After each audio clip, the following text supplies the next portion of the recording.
cette vidéo, je vous présente comment importer des points d'après Google Earth Pro.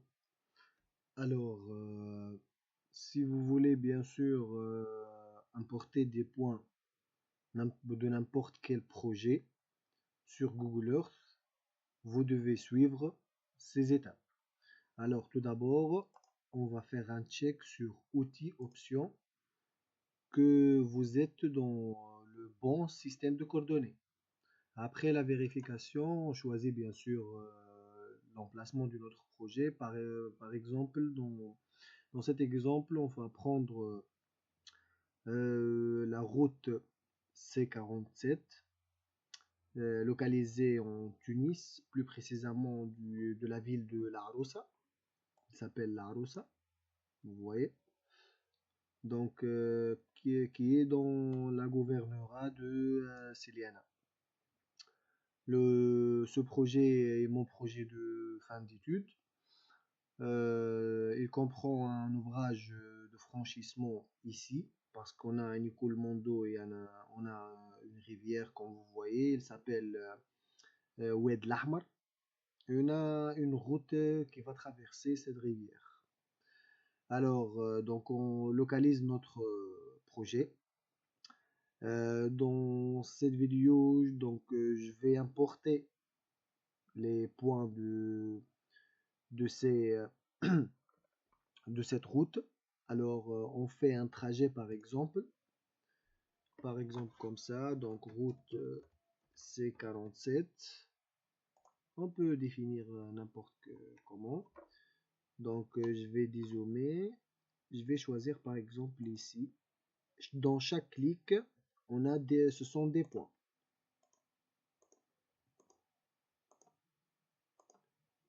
Par exemple, c'est comme ça. Je vais zoomer un peu. Je vais mettre comme ça.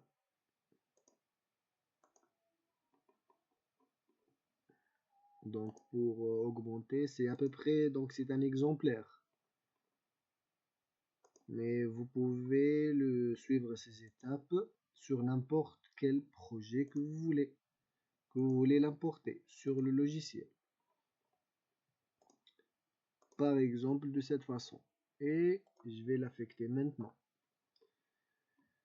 Donc après, je vais juste faire enregistrer le lieu sous le format KML. Je vais le placer donc ici. Je vais copier. Attendez.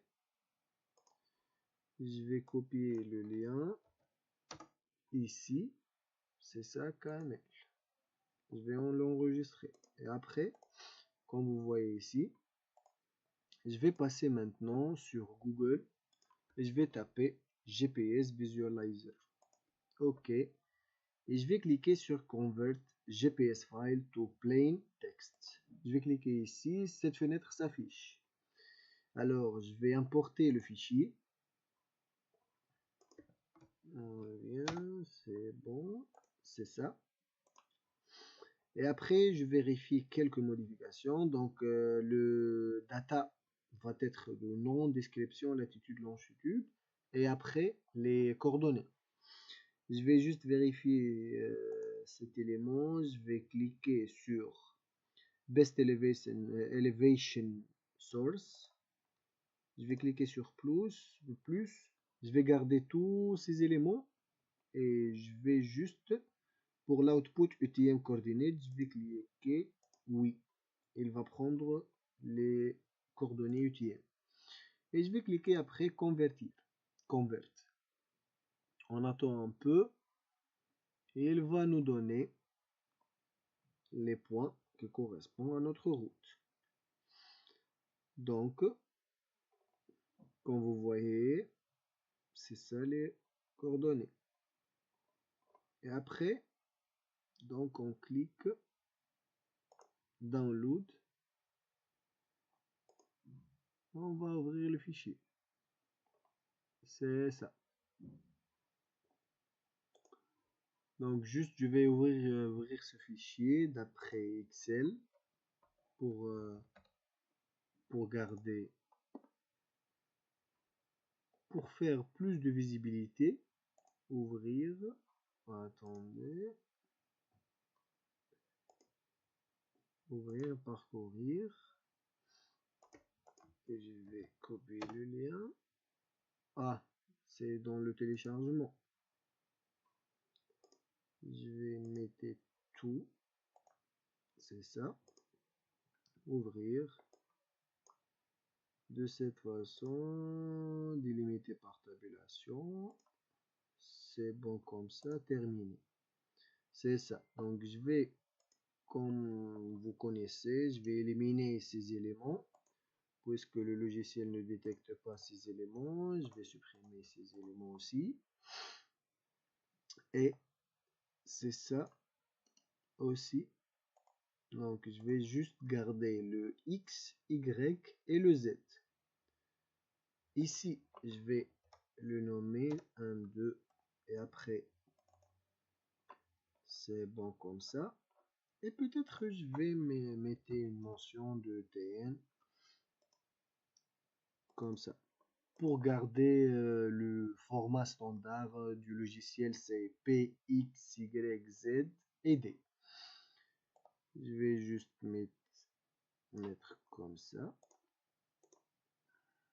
pour plus de visibilité. Et après, je vais l'enregistrer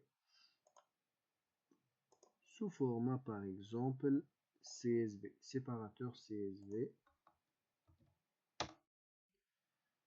Dans cette partie, je vais cliquer TN C47. Enregistrer. Oui. Et c'est bon. Et maintenant, on revient sur le logiciel. Point creation. Et après, importation. Ça. Comme d'habitude ici. Et le CSV. C'est bon. Elle a détecté. Je vais juste chercher le format adéquat. C'est ça. Donc, comme vous voyez, elle a détecté. Et je vais cliquer OK. Double-clic sur la roulette et comme vous voyez, donc elle a bien détecté nos points. C'est ça pour cette vidéo. Merci.